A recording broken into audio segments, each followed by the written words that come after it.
All right, Molo Sanbonani, hello, how's it? Good evening. Welcome to another episode of Liberty and Friends here on the Big Daddy Liberty Show. My name is Sihle Ngobese, aka Big Daddy Liberty, and welcome to it. This is the one long format show that I have. So we're usually with you for between 90 minutes to 2 hours, depending on the amount of topics that we have. Tonight, it might be a bit of a shorter show because I unfortunately have had quite a few of my friends, panelists, ask for apologies and are not joining us this evening. So before I get into who on the Friends panel is joining us tonight, let me just remind you, of course, that your only price of admission here on Liberty and Friends, and indeed any of my other shows, is to hit that like button. Please do it now. Smash that like button, whether you're watching the simulcast on Facebook, YouTube, or on Twitter. Excuse me. And with that being said, if you are watching on YouTube, then do me a bigger favor and subscribe to the channel. Join the I think it's over 41,000 of you now who are subscribers on the show. Help me reach my goal of 50,000 subscribers by the end of the year.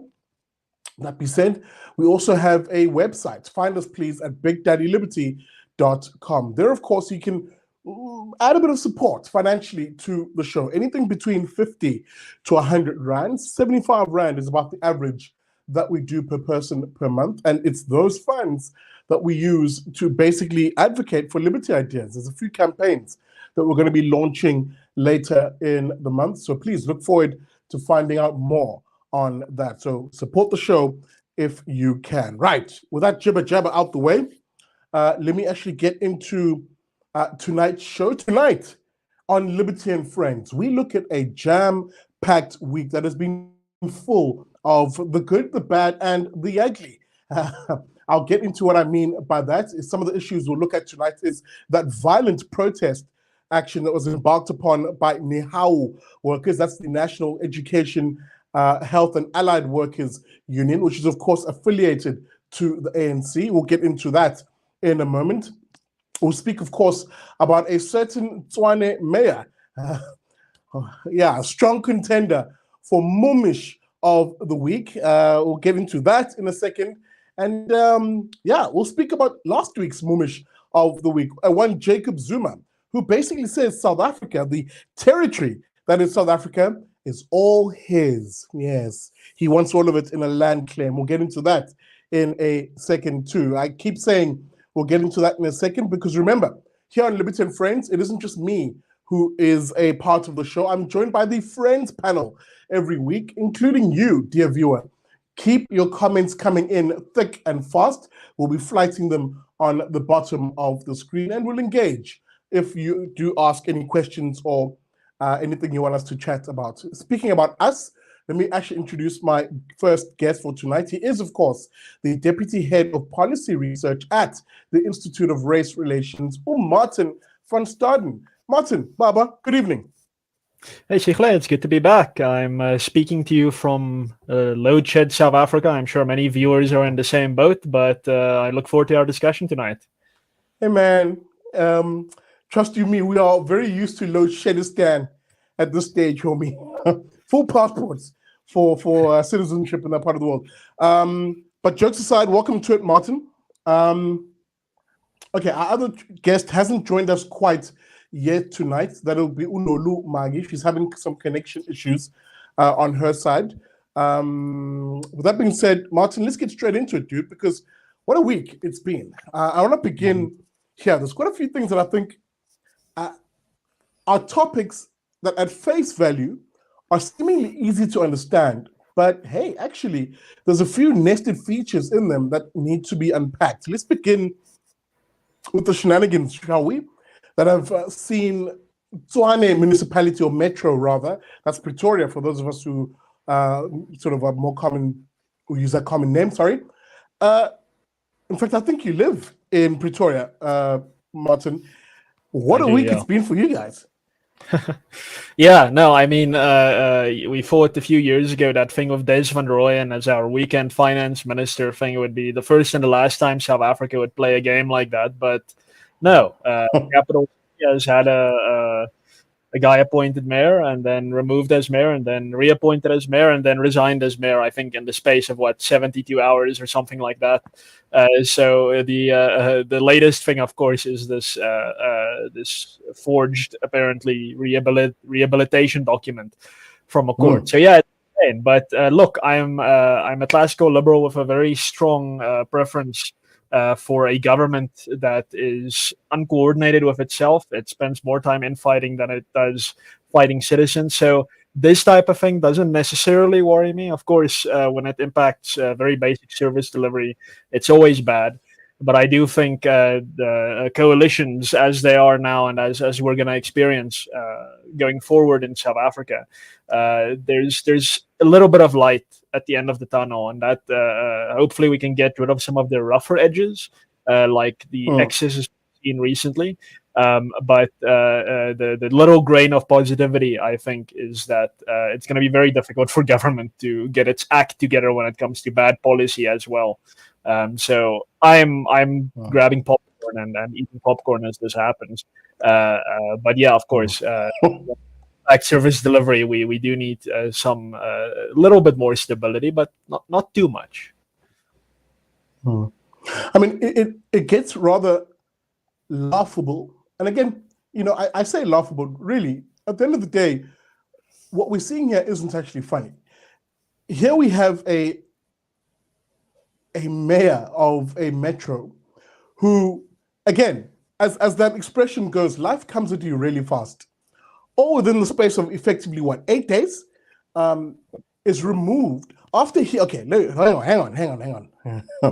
Let's take a step back.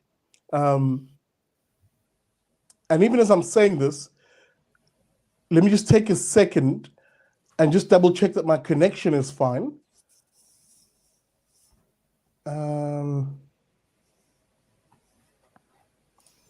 Just a second, folks. Apologies. This is the thing about load shedding. It affects the towers and the internet provision. Let me just double check something.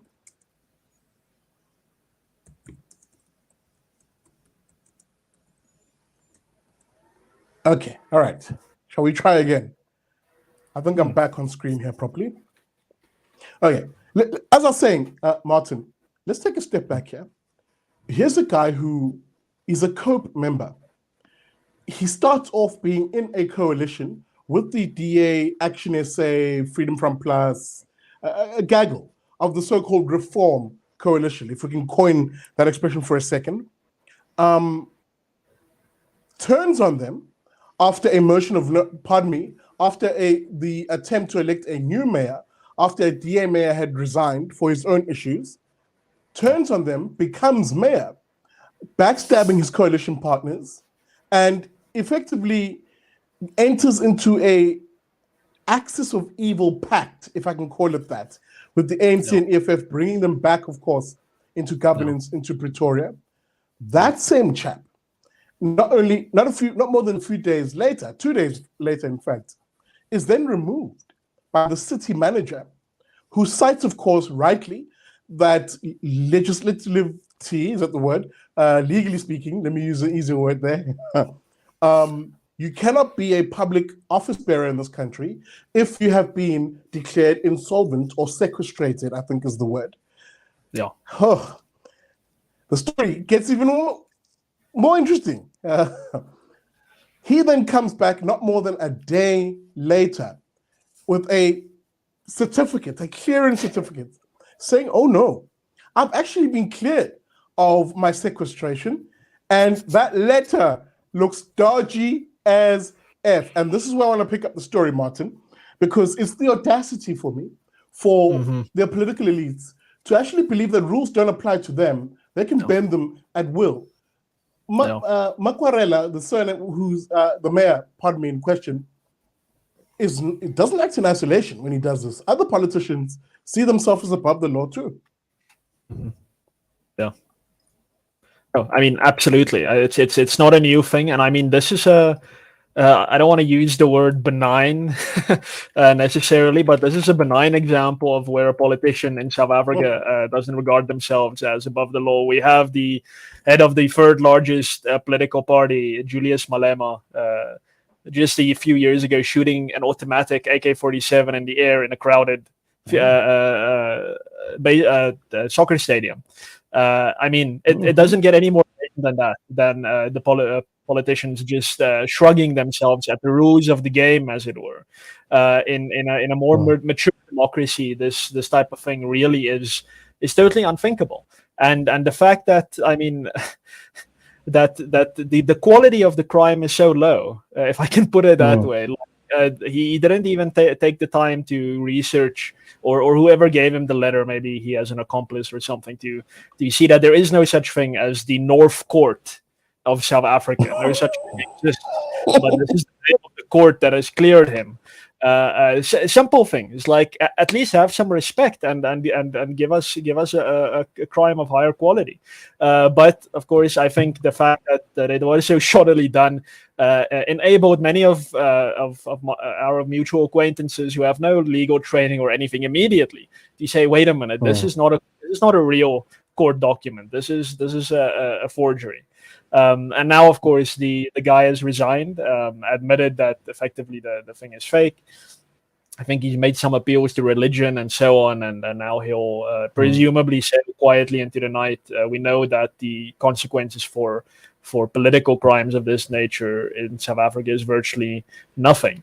But I mean, the big question that many people have pointed out is that what is how do these politicians like end up in the guy before he was in COPE, he was a DA member of the mayoral committee of Pretoria, of Tshwane. So he came through the second biggest party in the country. He ended up in COPE. I'm not sure when exactly that happened, but COPE has been a biggish force in South African politics. How does this happen? How do these individuals get through what one would assume are the intricate vetting processes that these political parties have set up? Why was it never picked up that he's not a rehabilitated insolvent? Why was he ever allowed to become a councillor? What's the quality of the background checks that these political parties do? So I mean, it's just another day in South Africa. This is not new. We've had relatively senior politicians faking their qualifications, calling themselves doctor this and doctor that, when in fact there was no doctorate. So it's nothing new. This is just a far more brazen example of a crime. I'm not sure that it's happened that the courts. I mean, it's so simple. What happened was always going to happen, and that is that the moment he said, "I've been rehabilitated," someone was going to ask the court, "Is he telling the truth?" And the court was obviously going to say, "No, he's not telling the truth because it's a forgery." So one just wonders why bother? Why did he waste his time and risk his skin because he could go to jail for this? Why even bother doing that when he knew that this was going to be the end of it? But like I said, I think there is a light here, and that light at the end of the tunnel is that presumably this allows Tshwane to have the Tshwane Council to have another election for this reform coalition, and one hopes that in the intervening few days they've put in place some type of system to tell their councillors, "Listen, we know 9 or 8 of you voted against the coalition when we had the previous secret ballot.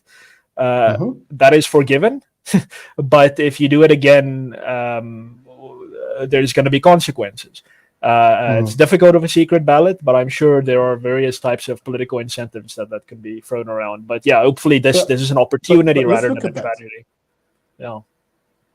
No, I was about to say I don't want you to gloss past that because I think that's an interesting point here.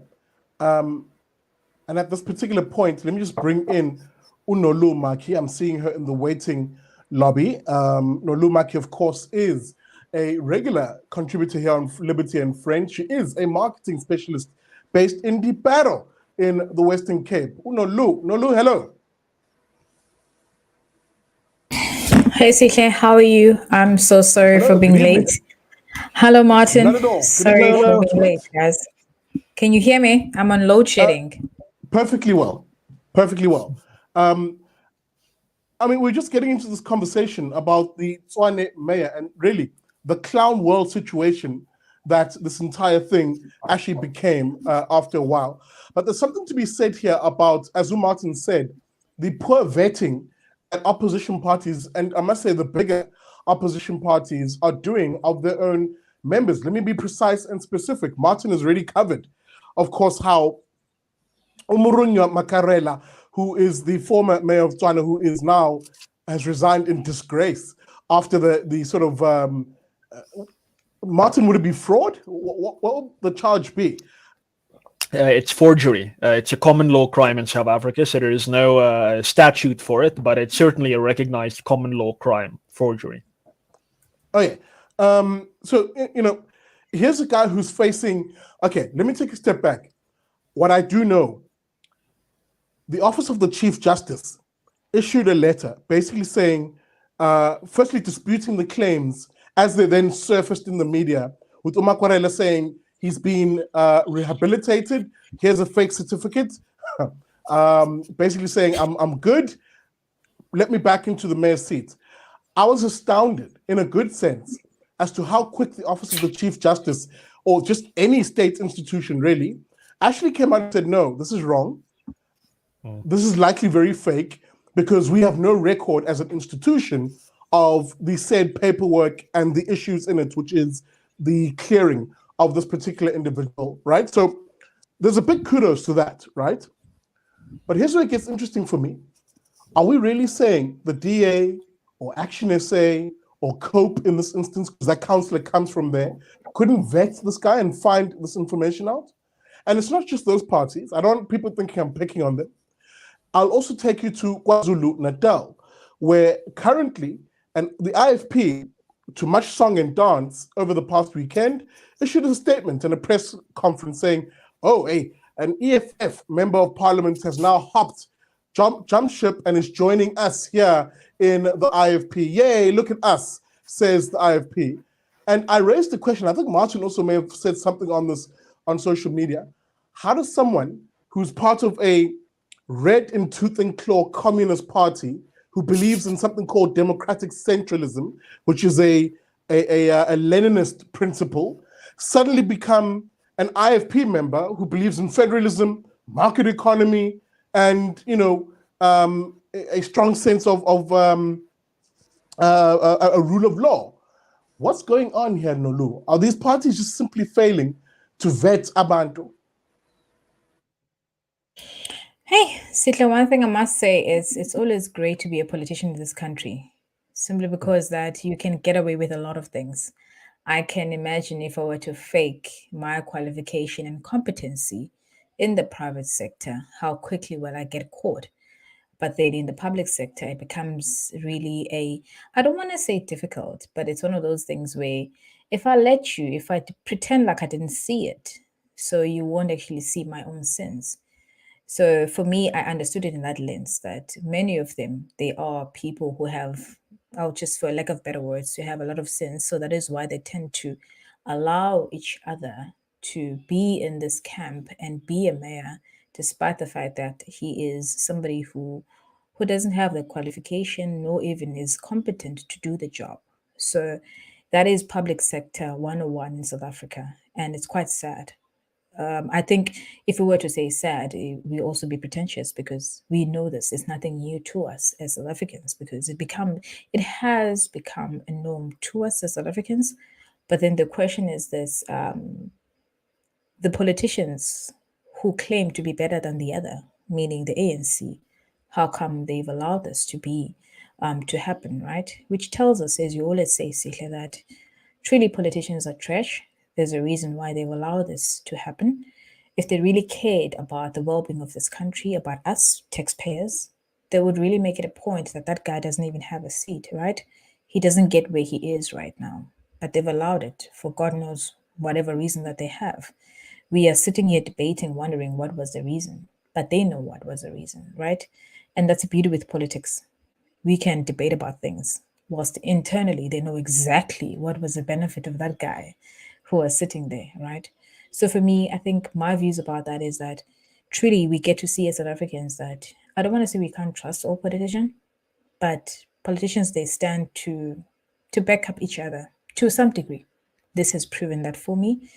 I may not know the full story, but that's what I understand right now. I know this is not actually an anomaly even in private sector. I must state that because this does happen in private sector as well in some spaces, but it's more prominent in the public sector because in public sector it's not like you are running your own business. You're hired presumably by us because we pay you as taxpayers, right? So therefore, I guess there's an expectation of being much more transparent, but that's something that politicians don't have. So unfortunately for me, I'm not surprised, but I was to some degree surprised at the same time because I was like, what is going on here? That's my view about it. That our politicians in this country, And they allow each other to and be as as much phony as they get. now, I was just about to say because I wanted to pick your mind on this section in a bit later, and we're going to wrap up the section in a moment because really, I think we've kind of exhausted it. But there's a broader issue here. There's a broader issue here, and this is what I want you guys to chat on.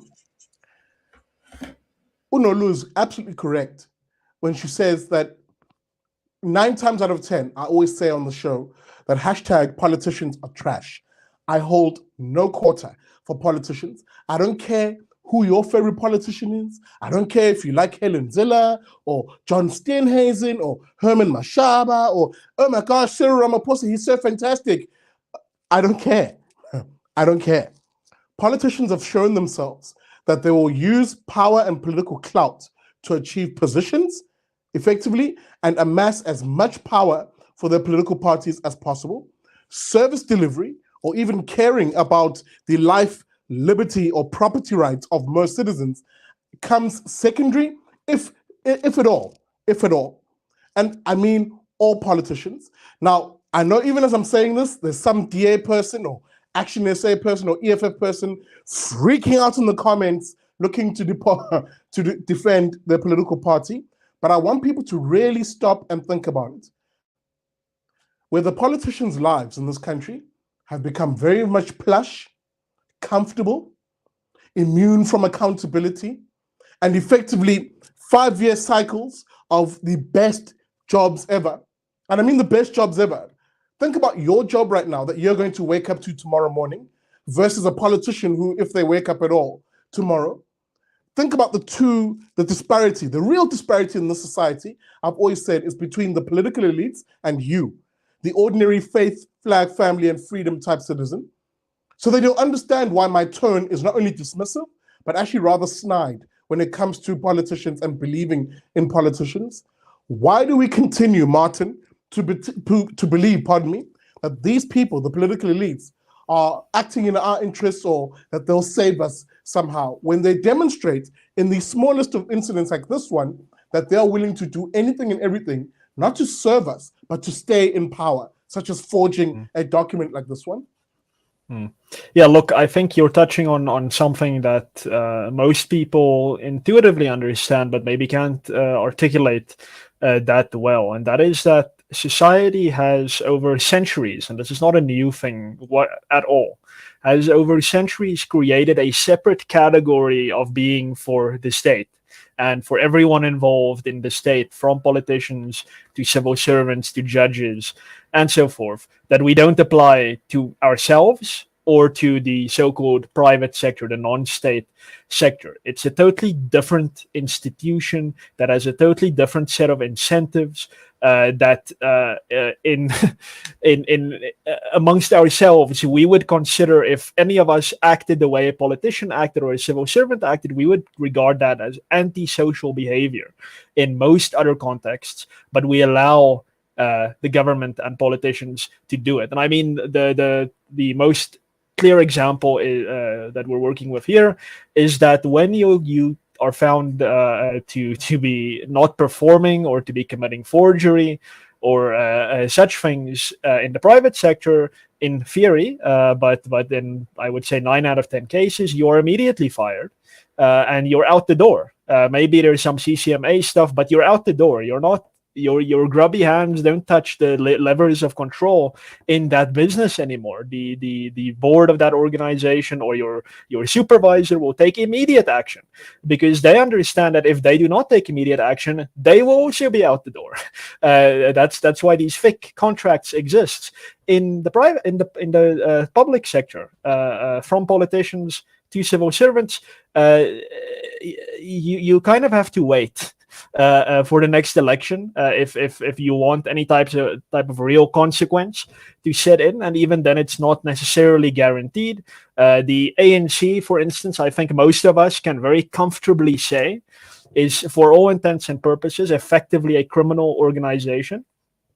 It has engaged in criminality, it has condoned criminality, it has defended people who have clearly committed crimes. Yet this organization was not immediately booted out of power in South Africa, because that's simply not how the state works. It cannot work that way. You need to have an election, and if the electorate, for whatever reason, decides to keep the ANC in power, it stays in power, whether it's a criminal organization or not. So we've kind of dug this hole for ourselves, because we created this category for the state, and we maintain this category for the state. We keep exempting it from the rules that govern interpersonal and intersocial behavior between us and between our communities and between our businesses. We create an exception for the state. And I think that's really what you touch on, Sindile, with the idea that all politicians are trash. I mean, I wouldn't word it like that, but I think what you touch on there is that even if you're a good politician,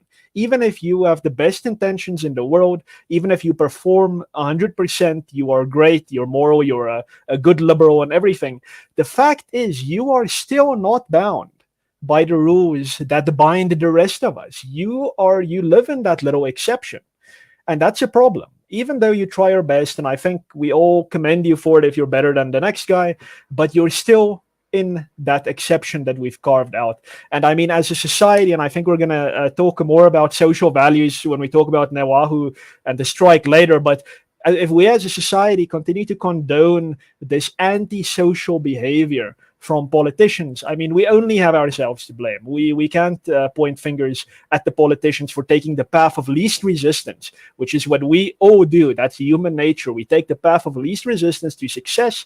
And if we make that path of least resistance to politicians so easy and so attractive to go down, that's our fault. They carry blame, but that's kind of our fault for not insisting that loophole be closed. Absolutely.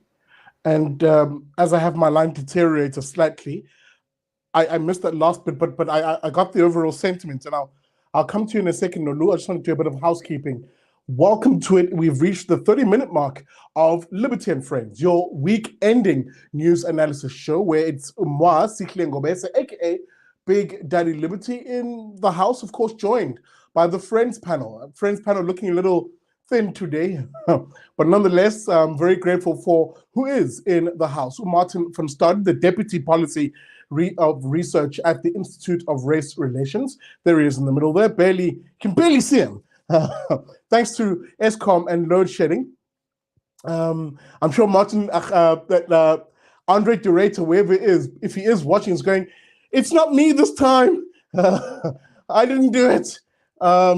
Welcome to it, Martin. Of course, Nolu Maki, who is a marketing specialist. He's based out in the battle, also the host of the Nolu Maki podcast. Make sure you check out her content, please. It's in the descriptor of this video. Whether you're watching the simulcast on Facebook, Twitter, or on YouTube, welcome to it. This is Liberty and Friends. Hit that like button, please. That is your only price of admission. Nolu, I must come back to this particular issue, and I want us to be short because we're going to move on. It worries me that South Africans, let me take a step back. I'm being trapped by my own sentence construction here. Let me take a step back. I want to live in a society where who is in government becomes totally irrelevant. And why? Because the power of the state is so inconsequential. It's so little that South Africans truly live a life where they are free of either bondage or servitude of one political elite to the next. That's the society I want. A free, prosperous, non-racial, and property-owning society, so that whoever becomes a politician, really, it must be a hobby, because there's no power to it. At best, the only thing you have power over is enforcing the law and ensuring contracts in society. So if I were to give it a name, I would want a government where there's just a presidency, police department, and a justice department and judiciary. That's it. Now, that is obviously a utopia of mine, right? And there's many levels that can bring us to that if we were heading in that liberty direction. But the overall point I'm making here is a government that has as least power as possible and a society that has as most power in that society. Why are we not that kind of society, Nolu? Why do we trust politicians? You muted, Ma? Yes, I'm so sorry about that. Well, I think for me, with my young knowledge, because I still consider myself as young as a South African, when I listen to my grandparents, I listen to even with political analysts, I think it stems from the fact that our people were taught, or rather, they were promised something that was, for me, I'd say it wasn't true. The fact that they should put their own lives, their own trust and hope to the politician. That's the downside, particularly for the Black community. I'm not quite sure about the other communities in our country, like your coloreds, your whites, your Indians. I think for us, that's what we were sold. And unfortunately, the things that you are seeing, we are the ones who actually are getting the hard side of it, because our government taught us that when we get into power, meaning the Black government, everything will fall into pot. Your kids will be taken care of. Your tomorrow will be actually the best of the greatest. No longer will you be seen as second best compared to the previous government, of course. Now, because of that, our people don't really necessarily judge those who in power with logic, right? They judge them based on race. They judge them based on the fact that, you know what, as long as the black person is there, I can still stand with it, right? As much as they can feel the pinch. Right now, some of us who are paying a bond, you're paying twice as much you are paying before, simply because the economy is going down the drain, right? So things are not working for most of us, but listen, at least we are free from what we had before. This is even much more potent to, like I said, to my grandmother, because all they want to see is different color skin, not necessarily the competency of the person. And I must say, this was also made famous and made what's this, and known by the ANC. Very clear, because they've started to say that, you know what, because we've never had before, let's have now. It's our time. That is why the whole thing of competency is not a big deal in our community. So much that is why our people will still incentivize the ANC come 2024. A large majority of them. I might be wrong about this. I'm hoping I can be wrong about this. But my bet is on my niece, who's 16 right now. I'm waiting for her to turn 18 with her buddies and the large majority of her circle and forth, who don't see the same way that my grandmother sees, or maybe some of my peers they see, right? Because they have it in a different way and they understand that it's either you do your work or you don't do your work. It's either you actually make sure that I'm safe as a girl, I'm safe as a young man, I have a job tomorrow. Those things are important to them, because guess what? If I've never experienced it the same way my grandmother has experienced it, obviously we are both coming from a different generation. How much more for my niece, right? So that is why you find that such things, they are such a norm. That is why you find that we have, our government is real with such people who are not competent, who don't have qualifications, so much that a large number of our young people, they don't even see an incentive in getting a qualification, because guess what? If a guy like that can actually lie about what he qualifies to have or what he has obtained as a person, what's the point for me? So for me, I think that's why you find that this is where we are at right now. We were taught that the government will solve all your problems. Therefore, that is why you get to be entitled, you get to actually burn things, you get to break institutions, i.e. your UCTs and the likes. Those students, they are entitled, despite the fact that, if I may say, our government, good enough for me, I don't really support that. They've made sure that a young child can go to school unpaid. They get stationery, they get even uniforms and everything. For me, I hate that, because I know very well that when the government does that, that means whatever they do, I won't really question them, because they take care of what I'm supposed to take care of as a parent. So that's, for me, I'd say that's why you find that we don't have this ideal society that you've just mentioned, Sihle. It's because of that. The government, our government, has a way of actually, I would say, of giving us a sweet in our mouth to make us believe, or some of us, or my grandmother, to make us believe that they are doing something, they're doing a great job, even though we can all see that they are not.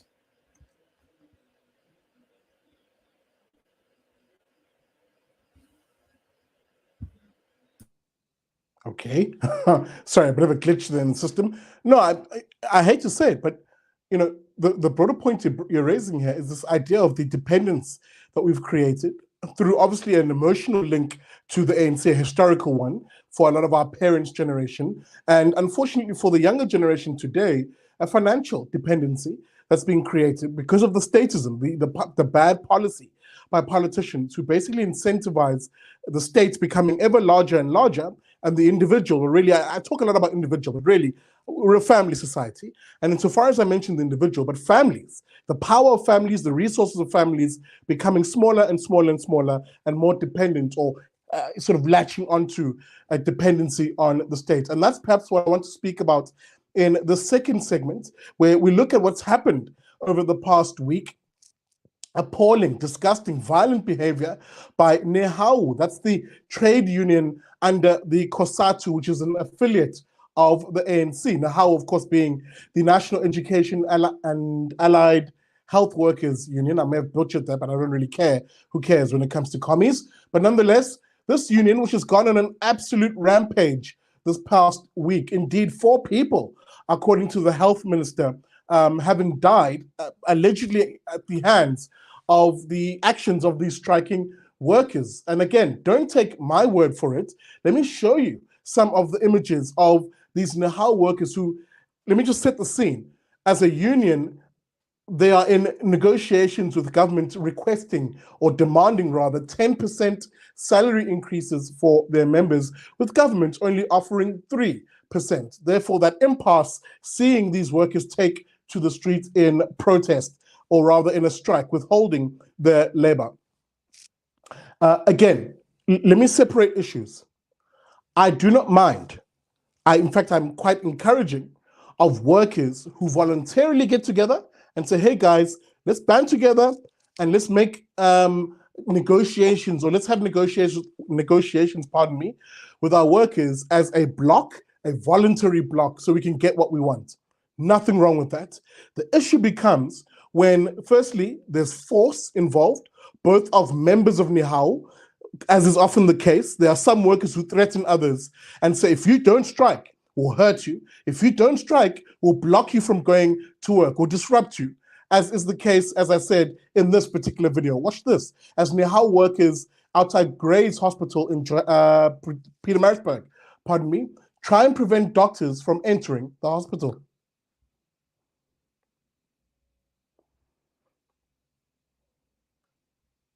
Just bear with me, folks. Even as I'm looking for this clip, please hit that like button. Where is that clip? No.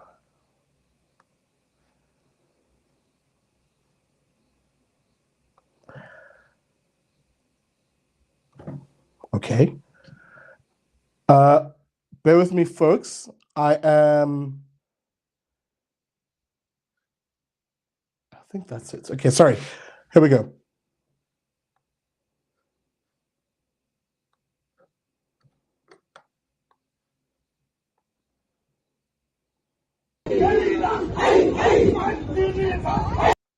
Okay, sorry.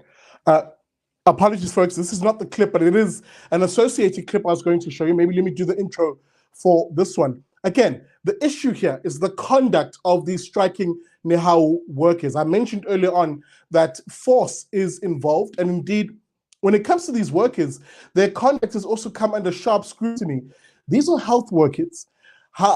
When you talk about health workers, it's individuals who are meant to care for you, who are meant to bring good health, to be exemplary in a sense. Here are the same NEHAWU workers in the Western Cape, outside as they picket, singing the Dubuli Bunu song, or the Kill the Boy, Kill the Farmer song. How on earth, as a public, do you go back to being served by these people if they've just finished singing the previous work about maybe perhaps killing you if you are a farmer in this country? Just watch this kind of conduct.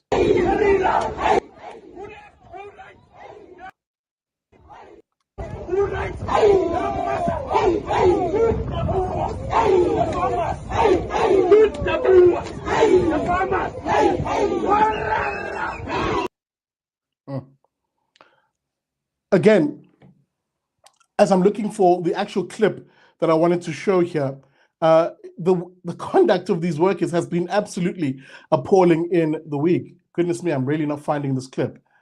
And that's beginning to annoy me slightly. And I don't want to be annoyed because I'm a happy chap. There it is.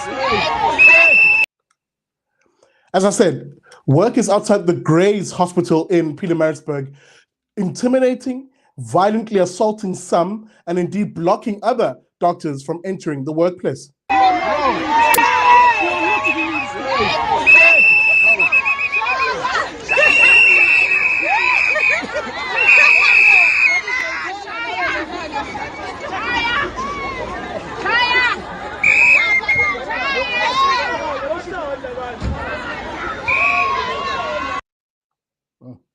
And of course, other workers, they're shouting feverishly in the background, hit them, strike them, assault them.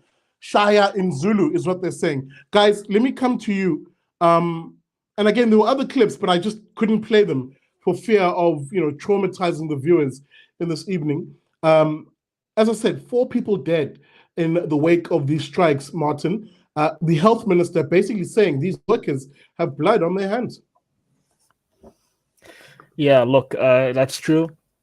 I think that when it comes to the medical profession, whether you're a nurse or a doctor or anything else related, when you sign up to do that job, it's not like the work many of us do. It's a paycheck. It's something we enjoy. It's a calling. You are putting yourself in the position where people's lives literally and directly depend on what you do or don't do. So, I mean, I think it's mostly a nursing strike, but I think it's a bit wider than that.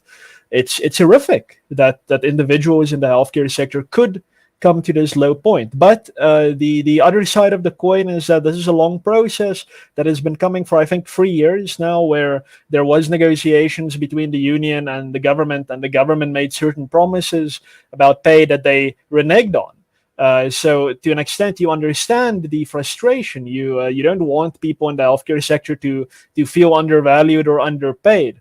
But even in that context, in my mind, even if you're being exploited by your employer, by the hospital, by the health department, even if you're being exploited and abused, how can you take that out on the patients under your care? How could you?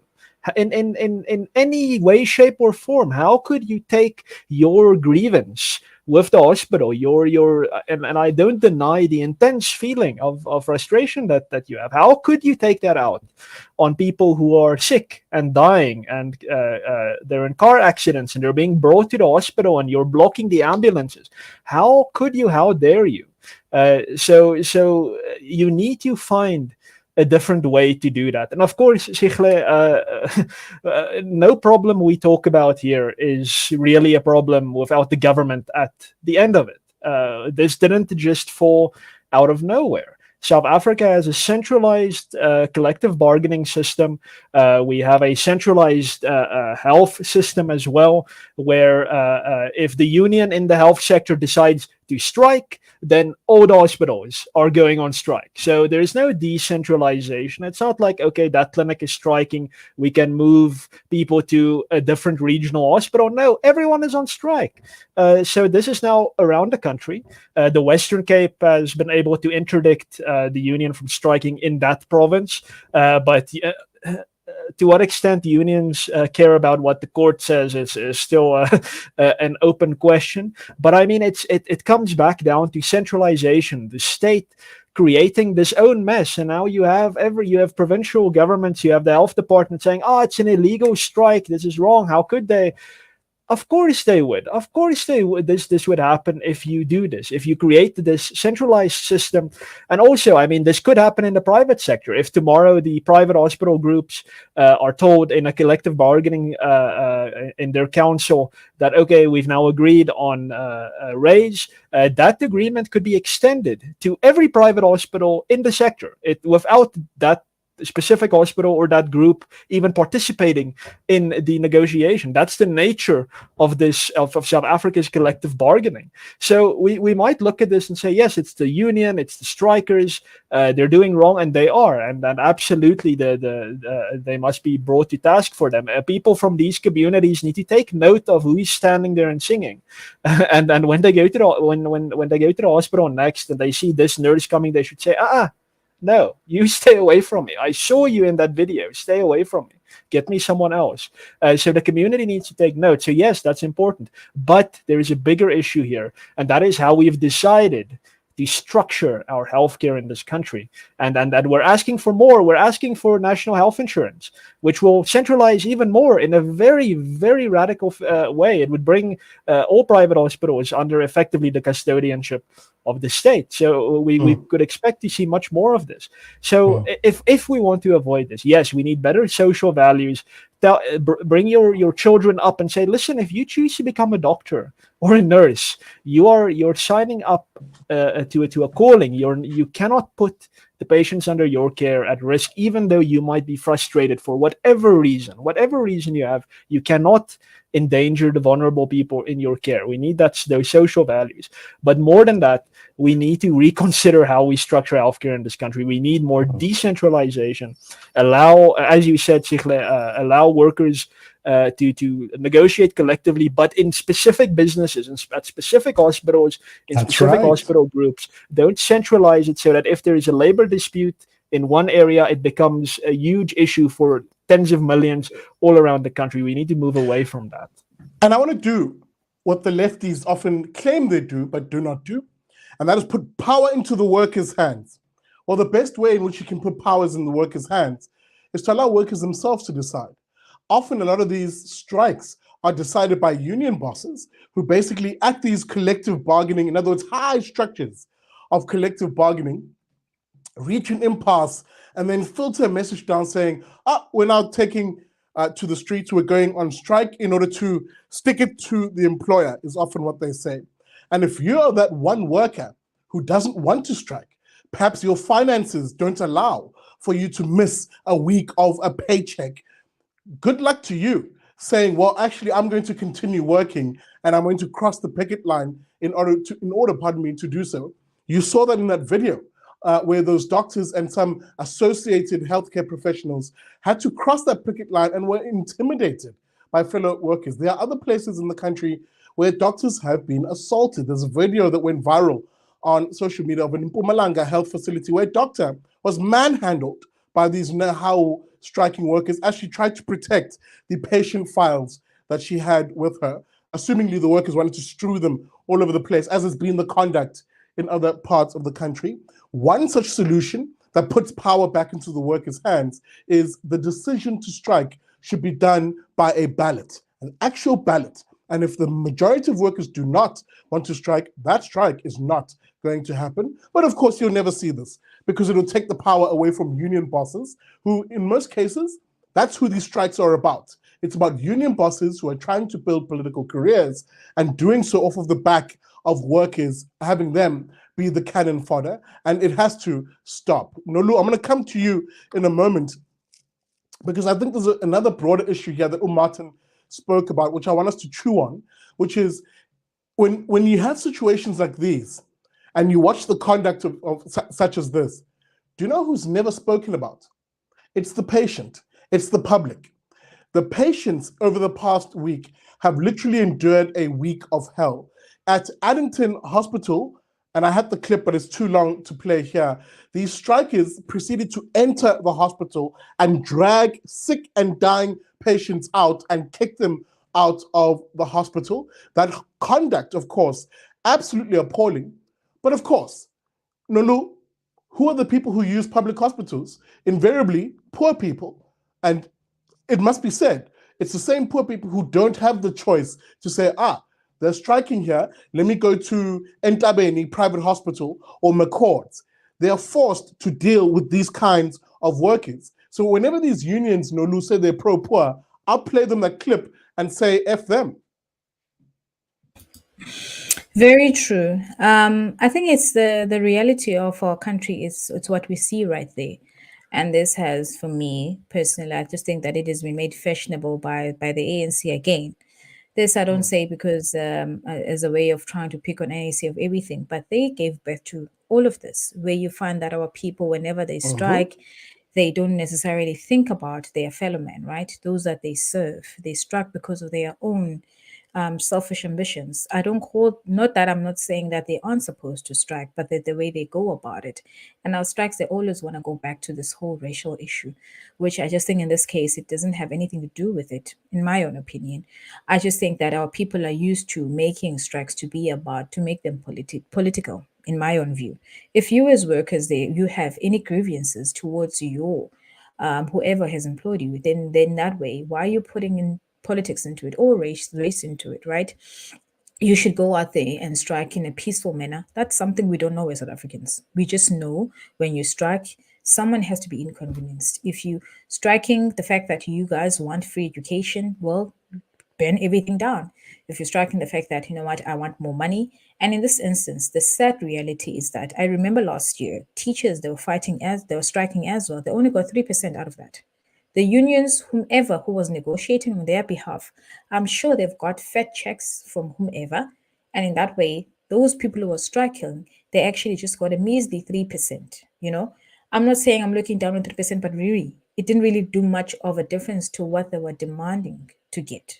Now, in that instance, that's why you find that our people, they tend to suffer.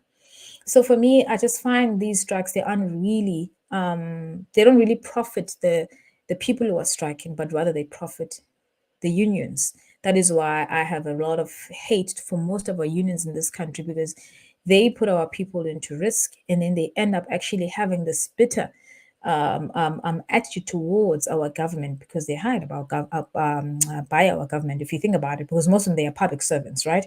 So that is why you find that they go through the same motion every year. If it's not the teachers, it's going to be the nurses, you know. Different sectors, they do the same thing, because I believe also the home affairs workers, they're also striking as well. But if you look at what they gain from it, it's not as much as what they were expecting to gain. Of course, negotiations. But for me, I just find that they just become, they are played by these unions. That is why you find that they gain more than that what they can get. Why they can't understand that baffles my mind. But in this instance, for me, I just find that our people have gone far beyond, or rather me say, they aren't people who really care about those that they serve, simply because it's all about, what about me? And I just wanted to quickly come in there, because you touched on something that deserves a bit of fleshing out. Here's something we need to come to a realization. South Africa is broke. The South African economy is broken. The biggest unions in this country are unions that operate within the public service. In other words, government institutions. And why? Because the private sector in this country is absolutely decimated. It's on its knees. And you've seen it primarily in the decline in union membership in the private sector. The biggest unions in this country are the likes of NEHAWU, Pop Crew, essentially the ones aligned, or rather who operate within the public service. COSATU's biggest unions are public service ones. Where am I going with this?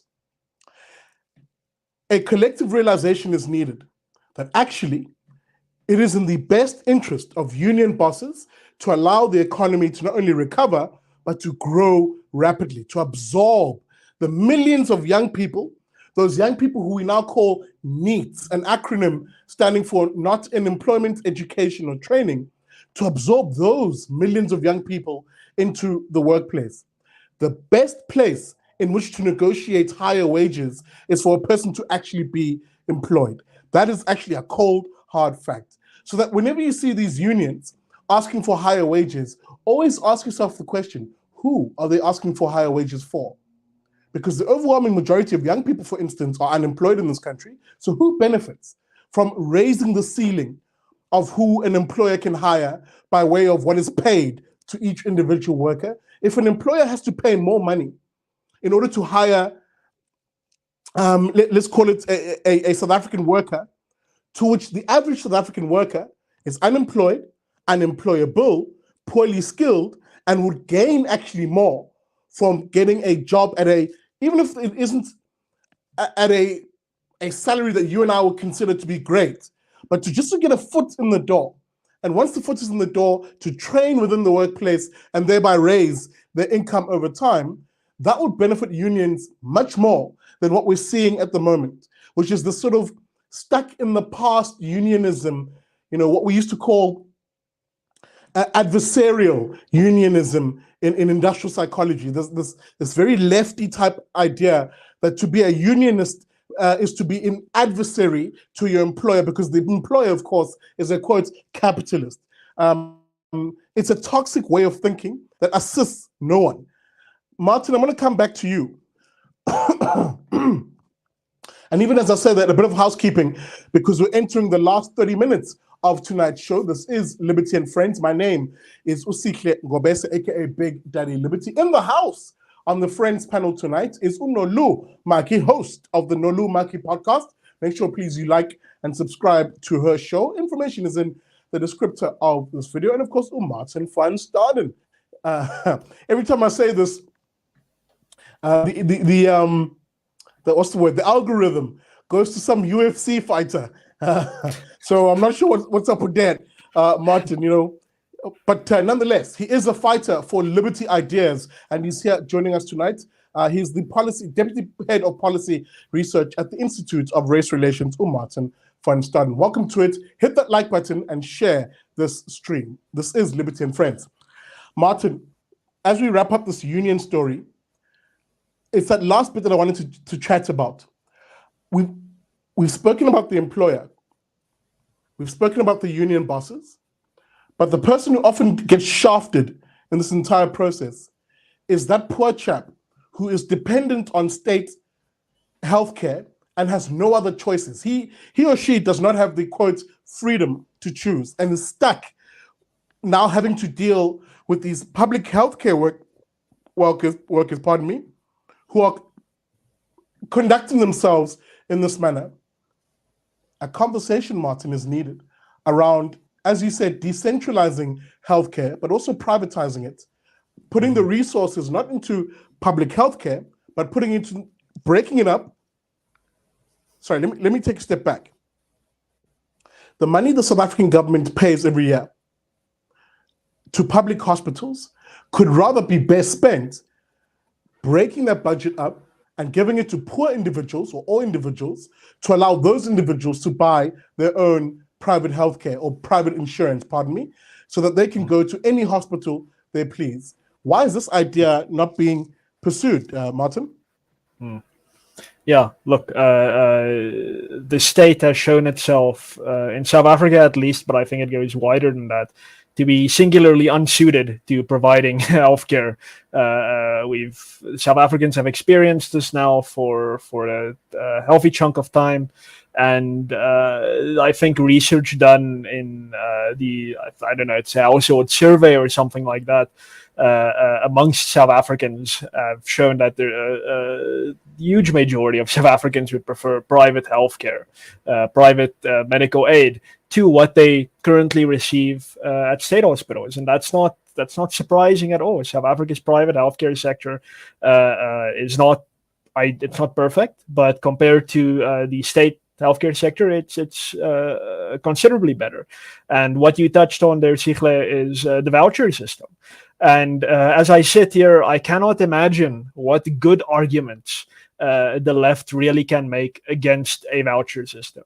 Because what it means is that rather than the state building hospitals and appointing administrators and signing contracts with doctors and determining prices and so on, which the state is not built to do, and it cannot do that well or efficiently. Rather, the state says, no, we are going to leave it all to the private sector. All hospitals are private, all doctors are private, all contract is private, all procurement is private. We are not involved because we understand that that is not a job that we as politicians and bureaucrats and civil servants are best suited to. But what we will do is we will take this huge amount of money that the taxpayer gives us every year, and we will identify those South Africans who need it most, and we will give them a voucher that they can spend at the healthcare outlet or facility of their choice. This is a voucher. This puts power in the hands of specifically the poor. I don't think it's a great idea to give everyone a healthcare voucher. I think make it means tested or something like that, given the limited resources that there are. But start by leaving people's private healthcare alone. NHI wants to nationalize that, abandon that idea entirely. But then, yes, privatize healthcare, and then the least government can do, or rather the most government should do, is fund healthcare for the indigent and for the poor, rather than trying to centrally manage it itself. And of course, there's going to be opposition to that, because a lot of these people who are highly placed in unions and so forth thrive on the fact that it's a state system. So we see this especially pronounced in education. So you also have the idea of education vouchers, which is the same thing that I've been talking about just for schools. But there we have SATU, where they know that if education is privatized, geez, man, hundreds of thousands of teachers are going to lose their jobs very quickly, because our teachers in South Africa are unfortunately not very well qualified for their jobs. And I think we will see much of the same happening in our public hospitals. Lots of administrators who have done a dismal job, a terrible job managing hospitals, are just going to be out of pocket, out of a job when this thing is privatized, when people are brought in who can actually do the job. So the unions are going to be the most fervent opponents of a voucher system. But the strength in it lies in most people. I think most sober thinking people, when you ask them, and the IRR has asked, it has surveyed, it has polled South Africans and asked them, would you want an education and a health voucher, money in your pocket that you can use for healthcare of your choice? And the answer, of course it is yes. So it's an idea with feet. But I think a lot of political parties and politicians don't want to push it because they fear how the unions will react. And really, we need to channel some of that Margaret Thatcher energy. I saw her name came up in the chat. At some point, we need to tell the unions, listen, enough. We're going to put you in the corner in a timeout, and we as sober and rational and thinking South Africans are going to make this decision. We're going to take power away from the unions, away from government, and put it in the hands of families and individuals. Absolutely. That is in reference, of course, to the former Prime Minister of the UK, Margaret Thatcher, who went to war with the unions, primarily the National Union of Mine Workers. What was called the Winter of Discontent in the UK. Look it up. Have a look at that big fight. But that fight set the tone for how to actually grapple with these issues. Okay, guys, I must move us on. Even as I'm saying that, there's two issues I want us to chew on, the one more significant than the other. So let me begin with that one. Gwede Bantashe was in the news this week for an issue which I must say, unaccustomed as I am to agreeing with politicians, let alone a leftist politician like Gwede Bantashe, I found myself agreeing with Uncle Gweezy, speaking, of course, at the Africa Energy Indaba this previous week. As he was about to deliver a speech, a group of hippies from Greenpeace, that's a green lobby that sort of is found all over the world, disrupting various operations of what they call fossil fuels and the like. Well, they disrupted the minister at the speech, basically citing, as I mentioned in this week's Vuganazo, that they're opposed to South Africa using its coal, oil, and gas resources. And in fact, they want South Africa to use 100% renewable energy, whether it's solar, wind, that's the only ones I can think of, or battery, blah, blah, blah. And they took exception to Gwede Mantashe speaking at this energy indaba, which of course was mentioning the issue of coal. Now, as I said, unaccustomed as I am to agreeing with Gwede Mantashe, I totally agree with the sentiment when he said the following.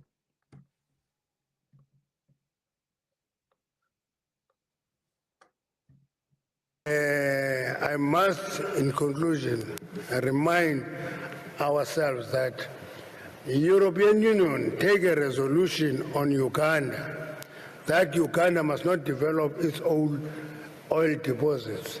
But it's not Uganda, it's Europe that takes that resolution and impose that on Uganda. It's the same with the resolution here that we must not touch coal. It's not our resolution, it's a resolution of developed economies. Agents are here to tell us that, and we must resist it with everything we have. That we are a continent, we have a responsibility, we must develop our continent to the best of our ability. If we want to do away with load shedding, one, we must improve the electricity availability factor, power station by power station. Two, we must accelerate acquisition of emergency energy. Three, we must import energy from neighboring countries as we're interconnected, and we must focus on scales.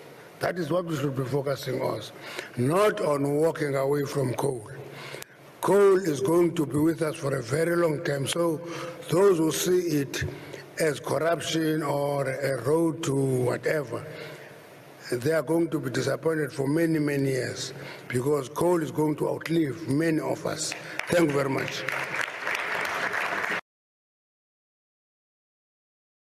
Yes, unaccustomed, as I said, as I am, to agreeing with a politician, but Gwede is absolutely correct on this issue.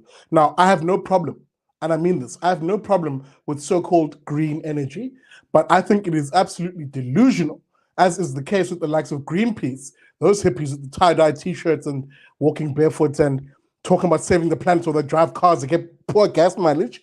Goodness me, I hate hippies. But nonetheless, I have no problem with people saying, hey, we should use solar. Absolutely. At a residential level, let every house have solar panels. But the fact of the matter, Martin, is to power a modern economy, base load energy, for now at least, needs your coal. And for South Africa's, in South Africa's particular context, pardon me, we should be exploiting much more of our gas reserves, because that burns much cleaner than coal, for example. It doesn't leave the soot and the sediment in the air. We should be exploiting our natural resources, much like the West did, who today are fabulously rich, but lecture us against using our own resources. Yeah, absolutely. Look, Gwede is wrong about one thing in particular there, and he says it's not our resolution. These international agreements, South Africa has signed virtually every single one of them. So he needs to look towards his colleagues in the Department of International Relations and tell them, listen, you're acting without a good mandate from the South African people here. They are our resolutions. Our elite have agreed with Europe and so on this nonsense. And I think Gwede is maybe the only guy left standing when it comes to someone who favors coal. And we can go into maybe he favors coal for less than ethical reasons. He might have some transactions going on in the background. That's always there. But I mean, of course, he's correct. We shouldn't be trying to phase our baseload primary source of energy out while we are sitting in the dark as I am now. I've had this discussion before, and I've told people this, and that is, as you've alluded to, look at the West. the West exploited its natural resources to its fullest potential to create powered economies. And where is the environmentalism coming from today? Where is Greenpeace founded? It's in the West. Coal and nuclear and gas and all these dirty things, apparently dirty, dangerous things, is what allowed the West to become environmentally conscious. Now, if you go into South African townships, or you go into Indian or into Brazilian favelas, or into Indian slums, and you grab a guy and you say, wow, what do you think is protecting the environment one of your primary considerations? The answer is always going to be no. No, it is not. I want food on my table. I want a job. I want a better paying job. I want my children in private schools. I want healthcare. This is what ordinary people are focusing on. Now, if you ask a suburbanite in the streets of Brussels, what is your most important priority? They might tell you it's to protect the environment. And that's great. It's excellent. It's good. It shows you that society has gotten the basics right. And now it is focusing on bigger issues like protecting the planet, which is great. It's a hugely worthy goal to have. But you're not going to leapfrog it. You're not going to jump over that necessary period of development to get there. You cannot tell people living in huts in the Congo, or people starving in favelas in South America, or people living on top of each other in slums in Asia, that they have to shelve everything else and worry about the environment. It's not going to happen. What you need to do is develop those economies, get everyone to a comfortable middle class lifestyle, and then you will have your environmentalism. You will have a lot more environmental consciousness. And that is why I say, very controversially probably, that the road to green is through coal, and the road to green is certainly and undoubtedly through nuclear power. South Africa is one of the largest deposits of uranium on the planet. It is our uranium that destroyed Hiroshima and destroyed Nagasaki. It was our uranium that did that. Our uranium is what the world wants for nuclear power, but Absolutely. that we ignore. We have one nuclear power station. We need to exploit our uranium. We need to invest in small modular reactors. We need to build thousands of those things, and we need to build them quickly. And then you can have your green politics. You can have your green policies as soon as the lights are sustainably on. Absolutely. Absolutely. And I want us to take a moment on this one, because I must separate issues, because I know it's going to happen in the comment section. Goodness me. The comment section this past week was vicious. Oh, shut up, Big Daddy. You don't care about the environment. What about the dolphins on the coast of Costa Rica? What about the Mexican staring frog of southern Sri Lanka? Look, guys, no one here is saying we don't care about the environment. But what we care about more is the idea that actually you should be able to chew gum and walk at the same time. And this idea that actually we need to scrap coal, scrap oil, scrap all these things. Meanwhile, the same Western countries who are lecturing us to abandon so-called fossil fuels themselves are now powering up their fossil fuels. Let me be precise and specific. Even as those Greenpeace hippies were standing there and saying coal is corruption, rah, rah, rah, and wearing their tie-dye shirts, the UK has just recently opened up a coal mine again. In over 40 years, they've opened up a coal mine. And why? They recognize that baseload electricity in that part of the world, as they enter winter, or pardon me, they're in winter now, needs coal in order to keep the lights on. The Germans, high and mighty as they think they are, after their geopolitical play of shutting out Russian gas, quickly found out that to keep warm over this winter, they need coal. And they reopened the coal mines that they'd shut down, pardon me, the coal power plants that they'd shut down, and they're importing their coal, guess from where? Yeah, you guessed it, here, from South Africa. Those lines of trucks you see heading to Richards Bay to dump coal for export are going to the very countries that lecture us about using coal. Again, you're never going to see the likes of Abo Greenpeace in China, for example, which is building 43 power stations as we speak, 43 coal power stations as we speak, or Japan, which is building 23 coal-powered power stations as we speak. Again, the hypocrisy is absolutely delicious and has to be called out. And now, let me separate issues, as I said. Gwede Mantashe is not an honest actor in this. I'm not saying, oh, Gwede Mantashe is great. Oh, Gwede, you're so fun. Gwede, you just rock my mind. Okay, Gwede. No, that's not happening here. That's not what we're doing on the show. Gwede is dodgy as F. And I keep to the principle that #politicians are trash. However, on this particular issue, he's absolutely spot on. Nolu, I'm going to come to you in a moment. I do see you having a bit of connection issues, but I'll come to you in a moment. Where here's my solution. Yes, use the gas, pardon me, use the coal. Refurbish our coal power plants. Transition some of them to being natural gas burning power plants, because I think that's the next transition, exploiting the abundance of natural gas that we have in Southern Africa, whether it's the coast of Mozambique or in the Southern Cape around Mossel Bay. Exploit that gas. It burns much cleaner. It has less sediments to disrupt the air quality in the areas around them. As you do that, you transition to, as Martin said, nuclear. Nuclear is actually green energy. And if you were to ask the sort of organizations like about Greenpeace, should we be using nuclear then because it's clean? They'll also say no to that. That is why I have an opposition to the agenda of the likes of about Greenpeace, and I'm quite dismissive in my tone of them. But Nolu, let me come to you, because there's something to be said here about, and even as I'm saying this, I'm looking at the comments on screen here by Ula Solis, who says nuclear energy is by far the least profitable for the mining companies. Many rare minerals are only relevant because of so-called green energy. Good point.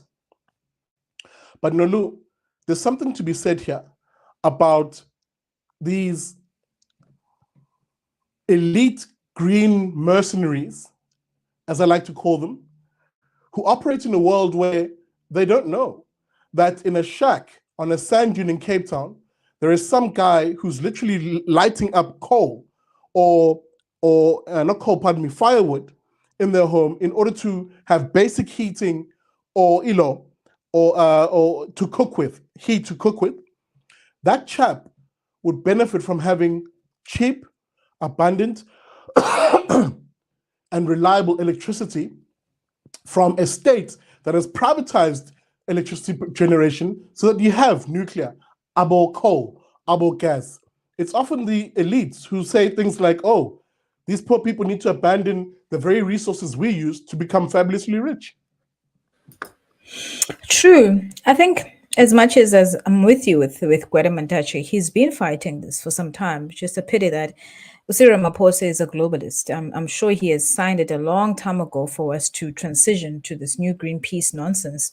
Yeah. Whereas he knows very well that for us, we do not need it as of yet, based on our needs. And I think also the Western countries, they understand this, just that I think they're just strong arming us or bullying us into actually doing these things because they know that our presidents, they love to just say yes to things that will benefit them financially. And as long as that they won't feel the heat, you know what, let's just take it. Our people will get on with the time, right? So for me, that's number one. Then number two, I always say to people that it's easy. If you're going to create a solution based on what you understand, then you are missing the point. If it's for you and your peers and the likes, then kudos to you for that. They all need it. But if it's for the masses, and right now for me, I just feel that this whole green economy, it's not for the masses, for the elites, then why do you want to force the rest of us to actually be part of that whole thing, right? And the unfortunate thing, as I said, as I started, that we don't have people that fight for us. You know what? I may not agree with a lot of things of Gwede, but you know what? Right now, I would say he's a hero when it comes to this point, because truly we need to fight and we need someone like him to stand for us. And in that being said, that is why I always say that it's always best for you to also understand what the ordinary, as you've actually explained, that ordinary South African who's staying in a shack, what do they need? Will they even be able to afford what you're actually telling us or selling to them?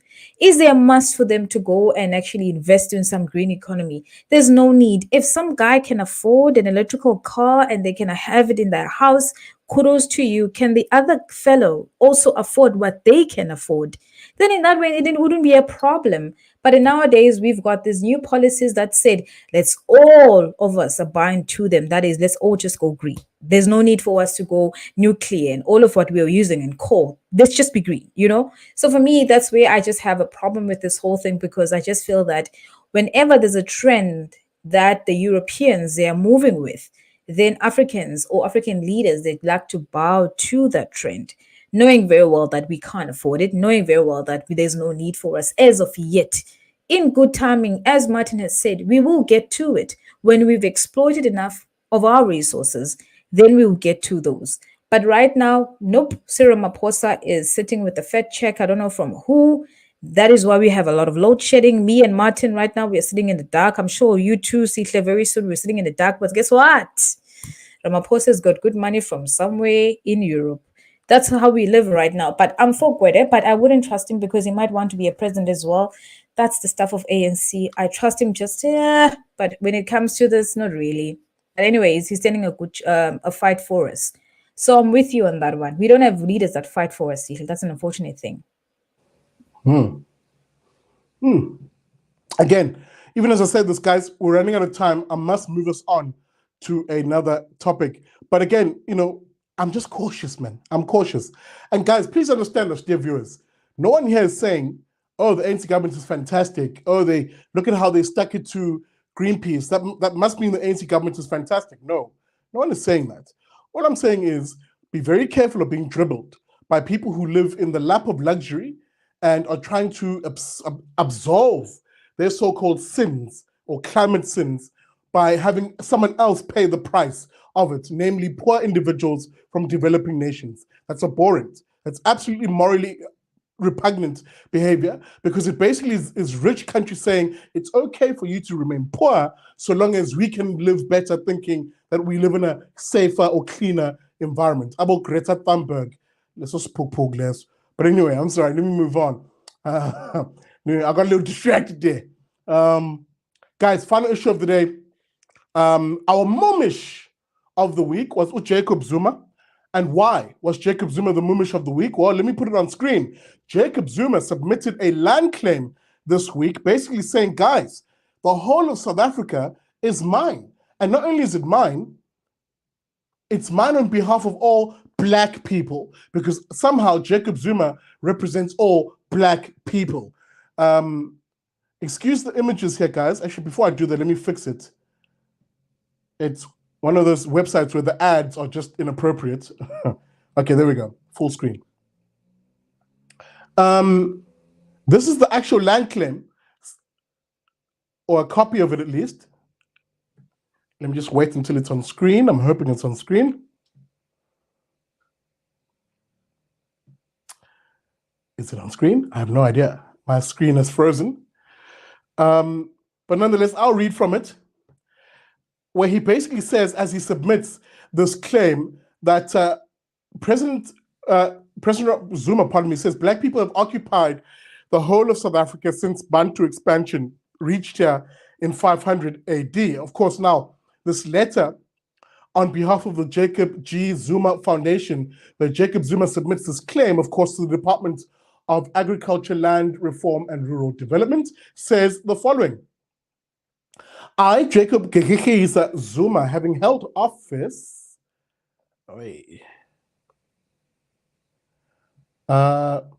sorry, guys, I've just lost my panel here, so I can't read anything. Let me just try and get back into the show. I'm hoping I'm on. There we go. Am I back? Apologies there, folks. Let me try that again. As I said, this rather laughable land claim by Jacob Zuma, which had him earn the spot of Mumish of the Week. There he is. I, JG Zuma, having held office as the 4th president of South Africa, in my capacity, of course, as the patron of his particular foundation. And here's the kicker. On behalf of the Black indigenous peoples, hereby notify the Department of our land claim for the whole sovereign territory of South Africa. As he says, the reason for this is that the Black population originates from the Bantu expansion, and we've had presence in South Africa since time, I'm assuming immemorial, of time 500 AD, reaching present-day KwaZulu-Natal province, of which since 500 AD, we've inhabited the entire country. There saith, of course, a one, Jacob Zuma, Mumish of the Week. Martin van Staden. Let me begin with you, homie, as we wrap up the story. Number one, I'm sure the officials at the Department of Land Reform had a look at this claim and they're like, what the hell is this guy on? What is he smoking? Whatever it is, he's growing it on his land. Martin, it's absolutely laughable, of course, that Zuma submits this claim. But the bigger point here is that race nationalism we see him evoke by saying, I'm doing this on behalf of Black people. Who is he to say he's the spokesperson of Black people or even a representative of Black people? Yeah, the whole thing is actually quite unfortunate because it makes a mockery of the land restitution process. Land restitution is a hugely important element of the whole idea of private property rights and justice. If someone takes your property, you must be able to go to government and say, hey, you took my property. Here is the evidence that it is mine, and I would like it back, please. And the government would be duty-bound to make that happen, to give you your property back.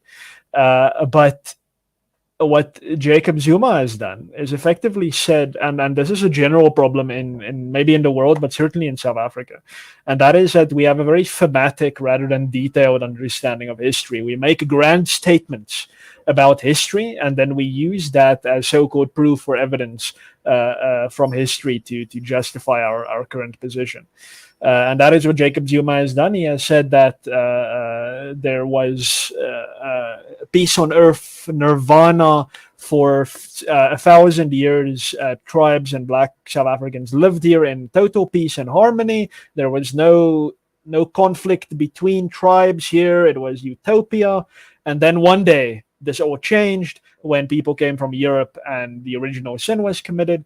And land was taken, and now we as a collective, as Black South Africans, would like our land back. That is a very thematic understanding of history. There are grains of truth there. Of course, there was European colonization. Of course, land was taken. All of this is very well documented in history books, in government records. At no point did the Cecil or John Rhodes sit around the table with some fellow colonialists and say, we're stealing land from the Blacks. That never happened. What they always thought they were doing was fine and legal and in the interests of everyone. Of course, it's morally repugnant because they violated private property rights, but they kept records of them doing it. It wasn't a grand conspiracy. It was something that was very closely recorded, and that means there's evidence.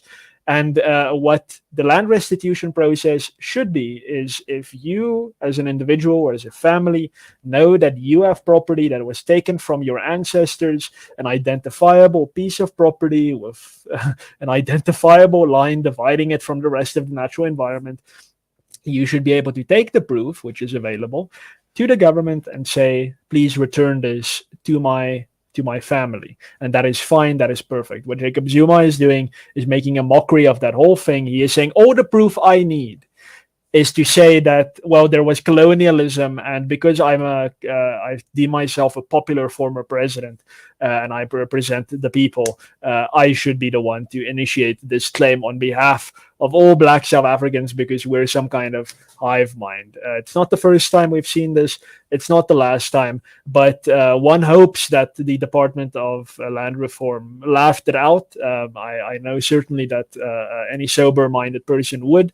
But, I mean, this is the kind of rhetoric you see from the likes of the EFF and from some in the ANC. They want it to work like this. They want the groups to be seen as these nebulous holes, and that effectively at the end of the day that the state must own the land and that it will be saying that it owns the land on behalf of South Africans and to the benefit primarily of Black South Africans, given this history. So I think this ridiculous claim is going to find some fans out there, unfortunately. But we need to be very careful, because it takes this important institution of restitution and perverts it at the end of the day into nationalization.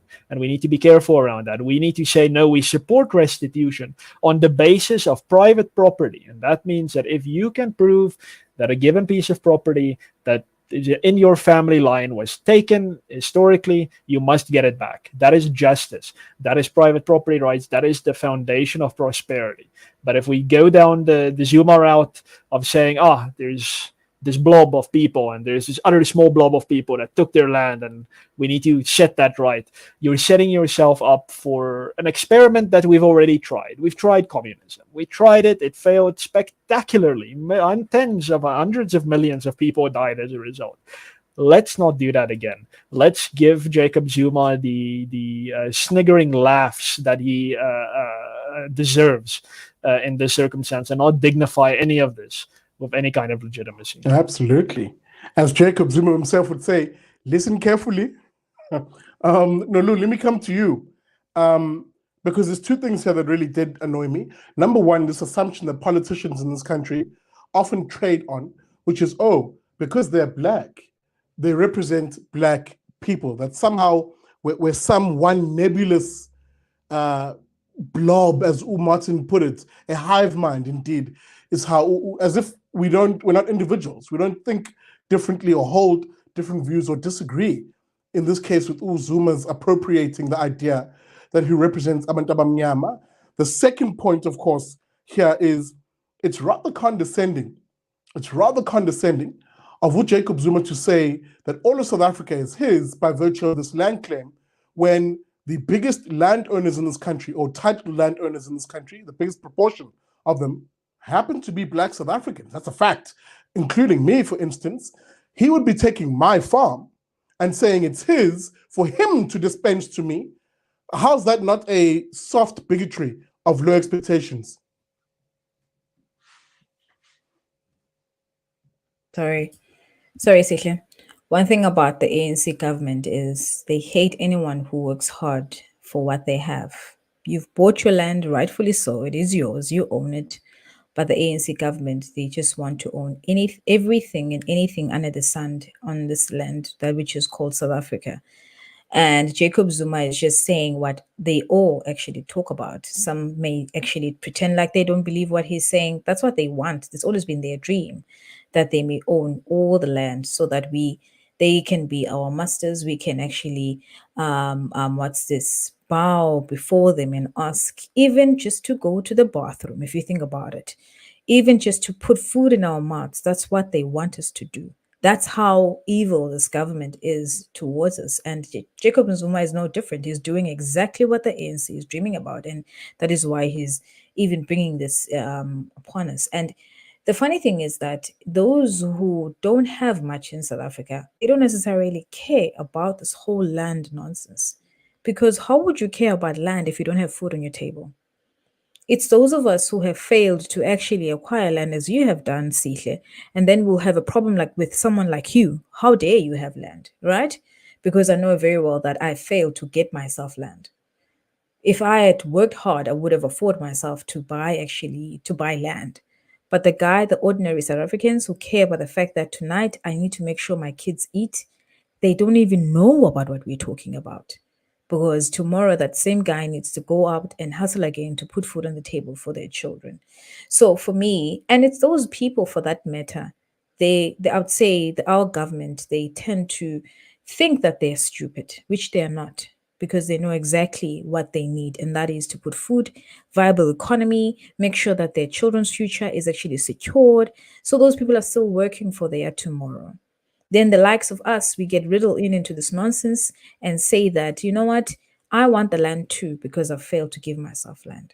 So for myself, or rather me say to buy land for myself. So for me, that's how I see this whole thing. It might be funny because, Ubaba, I'm not sure where world is he living in right now. For me, I would be enjoying watching my chickens run around. I'll just be having fun, just sitting and earning because it's still earning from our taxpayer. So hey, man, that's my view about it. Absolutely. Guys, we've run out of time, but I just want to give my final take on this. Please understand something. Black South Africans, and I'm not presuming to speak for all Black South Africans, but those at least who, as Martin described, have gone through that very important process of land restitution, right? Which is absolutely laudable. Absolutely. People who've been dispossessed in the past, I can show you here the borders, this is how it was taken, blah, blah, blah, blah, blah. Those individuals deserve every opportunity to get their land back. But if you look at the actual land claims process, over 90% of people, most of whom who are Black, of course, who have gone through land restitution processes, have chosen to take the financial compensation and not the land, because they recognize what the politicians who claim to represent them don't recognize, which is land is expensive. To manage a piece of property, to work a piece of land is expensive. Take it from me, a young farmer now who's trying to work a family plot.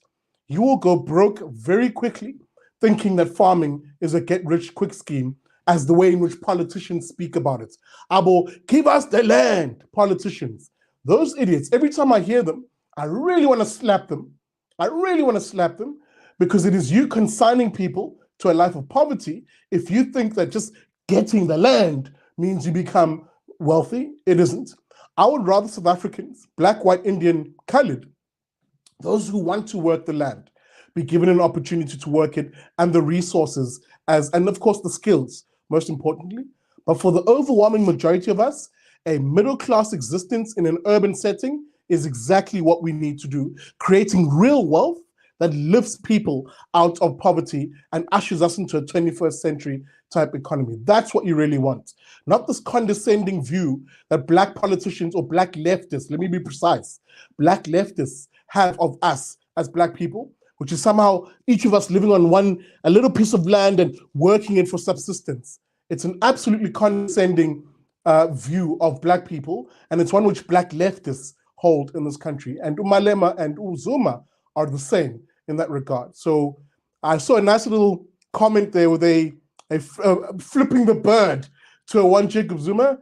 In this instance, he deserved Mumish of the week. Guys, we've run out of time.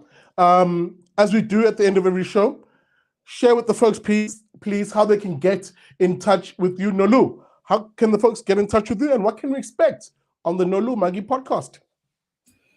Oh man, I am so behind in recording. I'm so sorry, guys. I've just been busy. I will get back to the recording, but you can find me, of course, in the Nolu Maki podcast, as well as on Twitter. That's where you can find me, and all other social media I'd say platforms that you want to find me at. I'm there. Otherwise, I'll get you new content very soon. Sorry about that. Cool. Excellent. That is, of course, Nolu Maki of the Nolu Maki podcast. I see Ulasal is sharing the details there on screen. It's also available in the descriptors of this video. Shout out to you, Lars Solis, for that service that you always do. Bramatin, what can the folks expect from you by way of your writing? And of course, on the platform, The Daily Friend. Yeah, thanks, Sindile. Thanks for another great show. The best place to find all of my work, that is all of my articles, all of my media appearances, all of my research, and the various academic writing that I do, is my website. That is martinvanstaden.com. I am nowadays primarily on Twitter. That's at Martin_ASFL. Most of my article writing happens at The Daily Friend. That's dailyfriend.co.za. Every Thursday of every week, you'll find a column from me on what's happening in South Africa, often on a topic of federalism, always on from a freedom, classically liberal-based perspective. And of course, you can find the website of my employer and the oldest classical liberal organization continuously existing in the world, the Institute of Race Relations. That's irr.org.za. Sindile, thanks for another great show, and I'll see you soon on the next one. Absolutely. Thank you, Bra Martin. Of course, that is Martin from Staden, the Deputy Policy Head of Research at the Institute of Race Relations. Guys, thank you so much for watching. Apologies for the choppy show. Yeah, I'm at my wit's end on connectivity issues when it comes to load shedding. I'm praying for fiber at some stage. Hopefully that'll resolve a lot of these issues. Guys, again, thank you for watching. Reminder, please, as you sort of log out, please, guys, hit that like button. I know it is a schlep when you hear me say it all the time, but it really does help grow my numbers. Hit that like button, please, whether you're watching the simulcast on Facebook, YouTube, or Twitter. And if you're watching on YouTube in particular, then subscribe to the channel. Help me reach my goal of 50,000 subscribers by the end of the year. Guys, remember, we have a website. Find us, please, at bigdaddyliberty.com. This website is going to become incredibly important going forward. It will give you a strong indication of where we'll be as we tour the country once again, advocating for our liberty ideas. I'm going to be hitting the road, pushing these ideas, especially as the politicians are about to be hitting communities across the country, pushing their toxic nonsense onto communities. I'll be doing exactly the same, not looking for votes, but actually looking to persuade people towards liberty ideas. So please, guys, keep an eye on this website and please support my work. A financial contribution of 75 Rand a month really is more than enough to help me buy the diesel to drive around and get around the country. So interesting stuff coming. Please hold your breath on the, actually don't. But interesting stuff is coming in that regard. Guys, with that being said, thanks for watching. And as I like to say, at the end of every broadcast, a reminder to you to never trust a commie.